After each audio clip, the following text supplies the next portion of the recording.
To the incredible Michigan Farm Bureau leaders who are here with us, the farmers behind us. It is a great day when you get to have a press conference in a dairy barn. And so it's just, for me, this is a really, really great trip. We have a couple of big announcements today, which I'll talk about in just a second. But we're really grateful to be here in Michigan 7. And again, so thankful to this incredible university, Michigan State. What they do for the farmers and the ranchers of this state cannot be understated. And we're just so grateful. Of course, as we are standing in the dairy barn, I probably should say that in this state, this industry, dairy, is a $15 billion industry. And I know it's representative of the diversity that this state represents in agriculture. And what a joy to be here. We just finished meeting with some incredible farmers representing everything from cherries to broccoli to soybeans to some of our row croppers, et cetera. So really great. One of the things I think that I want to always talk about is the current movement in our country toward making America healthy again, and what that means from my perspective, for our ranchers and our farmers, and the idea of putting real food back into the middle of the American conversation. And certainly when Secretary Kennedy and I released the new dietary guidelines, ensuring that real food, including whole milk, was part of the driver going forward. So I think that continues to be very important. Today, you may not know, is the 283rd anniversary of the birth of Thomas Jefferson. So I guess you could say it's his 283rd birthday today, with the possible exception of our founding father and our founding farmer, George Washington.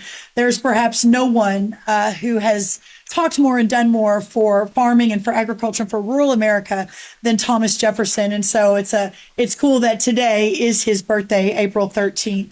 A couple of big announcements I want to make today, and then I'll let our incredible president of Michigan Farm Bureau say a few words if he has anything to say, and then we'll take some questions. The first announcement is that we are so excited to release the USDA Specialty Crop Research Initiative, the SCRI, and also the Specialty Crop Block Grant Program. Together, these two announcements represent an annual $275 million investment into America's specialty crop producers. Obviously, as we've already mentioned, Michigan is ground zero for specialty crops: cherries, asparagus, nursery, floriculture, and so many other fruits and vegetables. And because of President Trump and America First leaders in Congress like the wonderful Tom Barrett, this administration is super focused on increasing funding. You don't hear that a lot from the Trump administration. We're working so hard to return power to the people, to shrink government and make sure we're representing taxpayers. But to increase funding is a really big priority of ours, and to provide this historic support for our specialty crop producers through the Working Families Tax Cuts Act, also known as the One Big Beautiful Bill. Our administration continues to be 100% behind our specialty crop producers, boosting funding for the research initiative, as I mentioned, and also the block grant programs is why I am here today. The Working Families Tax Cuts Act, again, thanks to Congressman Barrett, more than doubled funding for the specialty crop research initiative from $80 million a year to $175 million a year, while also increasing funding for the block grant program for specialty crops from $85 million to $100 million. Again, as of today, we are opening up and getting important information out, and also receiving applications in. It's on the USDA website as we begin to effectuate those programs at warp speed. We like to call it Trump speed in our administration. And so we're really excited about that. One piece of that research initiative for specialty crops is that we're setting aside $20 million of that money to fund research and development into automation and mechanization technologies that will help our specialty crop farmers reduce reliance on labor, which we understand continues to be a challenge and we continue to work on in Washington.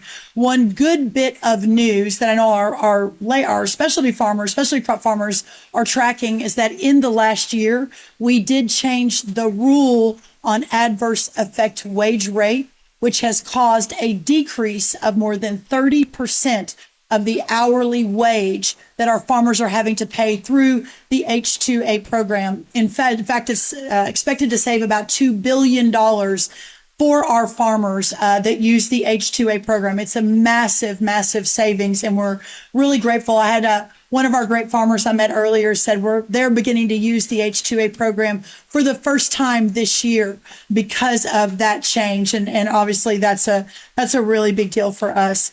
I guess in closing, I want to say that this administration remains wholly focused on agriculture, on rural America, on working to ensure that that way of life, which is so well represented by this facility today, by the incredible researchers, including Dr. Bradford, who was my host walking around this barn earlier. He's an animal science professor here. Got to meet with the incredible president of Michigan State, Dean Dahm, the head of the agriculture school here, and just what this research means to American farmers and ranchers and to our agriculture industry, and how very, very important it is.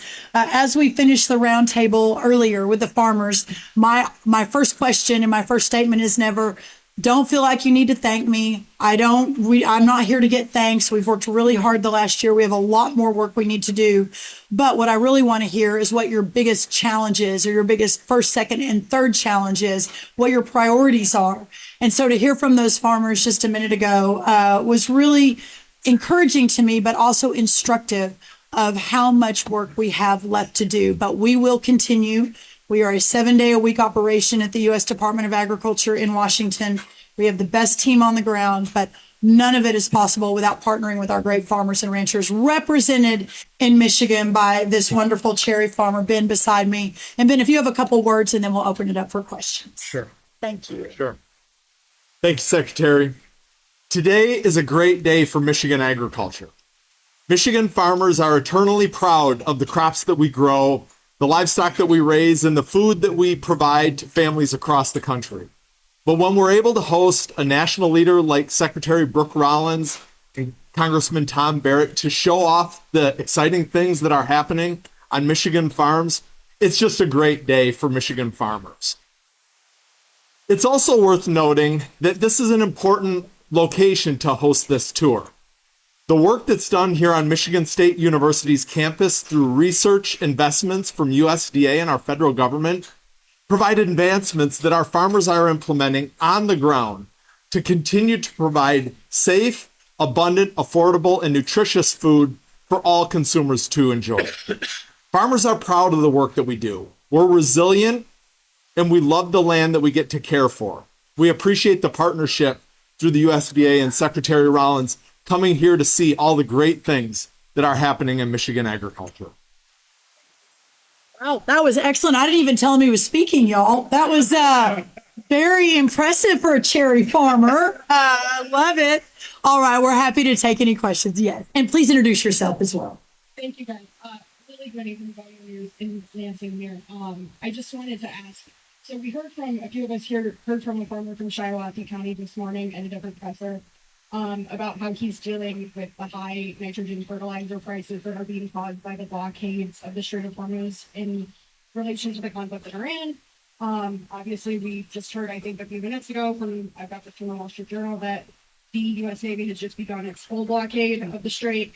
And I just wanted to know, from any of you guys, what would you say, to farmers in Michigan and in the 7th District that are facing these high prices for fertilizer and that are struggling to pay for what they need due to the ongoing conflict? Yeah, I appreciate that question. And in fact, I just posted, I think it's been posted. If not, it will be momentarily, a missive to some of our companies in this country that are perhaps taking advantage of the situation. And I have heard stories. I was with a bunch of Texas row croppers last week, actually on Friday, I think, and they were telling me that they locked in a certain price, but now that price has changed. And one of the important contexts, so two things. I want to talk about the initial, what you just asked me about, but also the long-term challenge that we're facing that we have to solve for so this doesn't happen again. The first thing is, in the short term, there is no doubt that farmers were already facing such high input costs. Obviously, fuel had come down until the conflict, and now it's gone back up. It'll come back down as soon as the conflict ends. But things such as fertilizer, seed, equipment, over the last couple of decades, there's been such a consolidation of the companies that we don't have the competitive market that we need to ensure that we're able to move quickly when situations like this occur. That's more the long term. For the short term, America is a net LNG exporter, which is good news. That's a result of our energy independence campaign under this president. And it has allowed us, even though our farmers here are facing challenges, the crisis facing other farmers around the world is much more significant because we have an abundance of fertilizer here. It won't be a shortage of the fertilizer in America like it could be in other countries around the world. However, having said that, ensuring that we're doing everything we can, working directly with the companies, which is what I'm working to do right now. You can go read my Social Truth X post. But second, we waived the Jones Act for the short term. We've opened up a line of fertilizer from Venezuela. We've had other American companies say that they are putting off doing certain things so they can keep their fertilizer prices the same. Obviously, the Hill and USDA are looking at potential packages to alleviate some of the stress that's currently being undertaken. Our latest numbers show that most of our farmers locked in their fertilizer for this planting season last fall. But for those that didn't, mostly independent farmers, we have to make sure we can stand in the gap, and we're going to do that. Again, the longer term issue here is this. In the last administration, fertilizer went up 40%, and on one day, in one stretch of time, it was up 100%. It is indicative of a much more severe problem that while the U.S. government continues to support our farmers, the farmers continue to barely survive year to year. While at the same time, these companies that are now consolidated show an increase in profitability every time a government payment goes into the system. So you see where I'm going. We've got to do better at ensuring that our farmers have a trajectory of profitability without being reliant. Our farmers don't want to farm for a government check. And in fact, what these government checks have done is have kept them in business, which is priority, but have also allowed a certain few number of companies to take advantage of those checks. The other part of this that's so important, and I think is a huge win for the first year of Trump term 2, is opening back up the markets around the world. We had 18 new trade deals in year 1 alone. Nothing like this has ever been done or seen before in terms of the rapidity of how quickly these trade deals have come online. And just this year, soybeans, which is a big crop here in Michigan, is expected to increase in its export numbers by more than 40%. Ethanol expected to increase by more than 50%. Tree nuts expected to increase by more than 15%. Dairy, I've got some awesome dairy farmers behind me and some mama cows to my left. The export of our great dairy products in America expected to increase just this year alone by 17% because of the work that's been done to ensure that we have this access around the world and opening up these markets while fighting for year-round E15, et cetera, to open up the domestic markets as well. That was a very long answer, but I wanted to hit a couple of those points. So thank you so much. Thank you.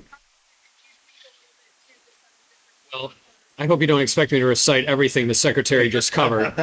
But no, I think the biggest point of that was making sure that the programs that we have through the federal government are not simply acting as a pass-through from farmers to the major corporations that have consolidated and maybe perhaps had anti-competitive types of business practices. Those are things that we want to protect against, and then increasing our own self-reliance, producing our own products here in this own country so that we can really take ownership of ourselves and have that front to back security for agriculture that leads to food security, which, as we pointed out from the very beginning, is a national security interest of ours. So I really appreciate the comments the secretary gave in that regard. Thank you. Sir, thank you so much. It's great to be here in your hometown. Who else? Secretary. Yes. Rollins, Michigan. Yes. And I know there's a lot of specialty crop growers and sugar producers who want to do the ratings and update on that portion of the farmer program. Why don't you speak to that progress and updates from that end, since you have super basket behind you, and also because you're announcing research dollars, grant programs, can you speak to the current budget of what's been proposed and how maybe those grant programs and what's proposed interact with each other in this process? Yeah, so first, thank you. The specialty crop farmer bridge payment that's going out.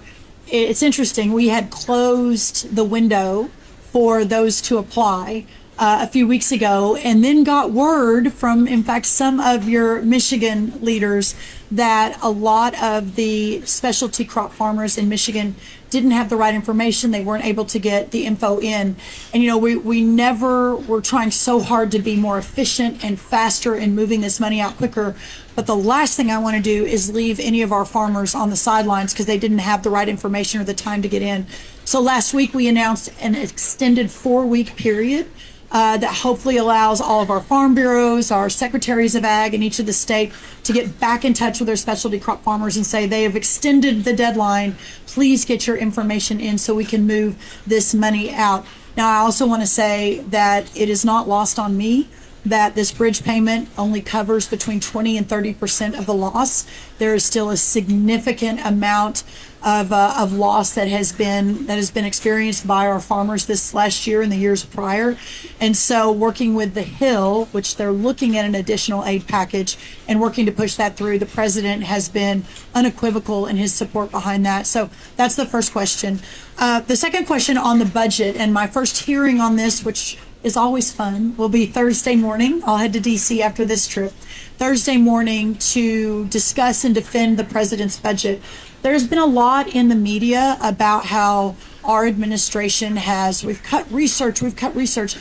I will say this, research like you see behind us and research that truly puts farmers first remains paramount.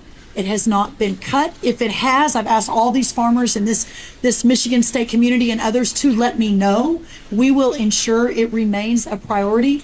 The research that has been cut is a lot of what you all probably were tracking last year when DOGE came in, the Department of Government Efficiency, and helped us identify research like studying the menstrual cycles of transgender mice. You cannot make this up. Studying racism in the pesticide community. So I guess cockroaches suffer racism. I don't know. There was a research grant that went to the queer and BIPOC farmers that live in San Francisco. These are real. This actually was money that the taxpayers were funding that the former USDA was moving out into the countryside.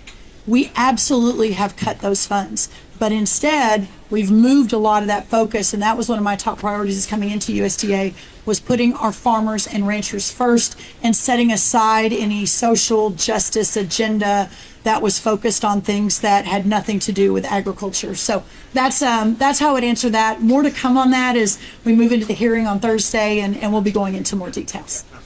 One more. Yes. Secretary Rollins, thank you very much.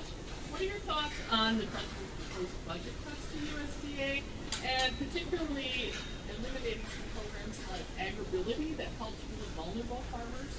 Could you give us some thoughts on that, please? Well, to be very clear, that program was a vestige, as I mentioned, kind of building on my last answer. That program was a vestige of the last U.S. Department of Agriculture that the cows agree with me. You all hear them mooing. That just started, by the way. But that program was based on skin color. It was based on immigrant status, not putting America or American farmers first. That program was based on social justice values that this administration just does not align with. And so we have incredible programs for first generation farmers, for young farmers. In the One Big Beautiful Bill, the Working Family Tax Cuts Act, we extended the young farmer definition from 5-year to 10-year to allow any vulnerable farmers that are American citizens and not judged by the color of their skin or their immigrant status. So those programs remain in effect, but those that do not align with our, and we believe the American people, the majority of the American people's ideas of what putting America first looks like. So we thank you all so much. It's really great to be here, and more to come on all of this. I want to thank Congressman Barrett and his incredible leadership in representing this wonderful part of America, and what an honor it is to be here. Thank you all so much. Thank you.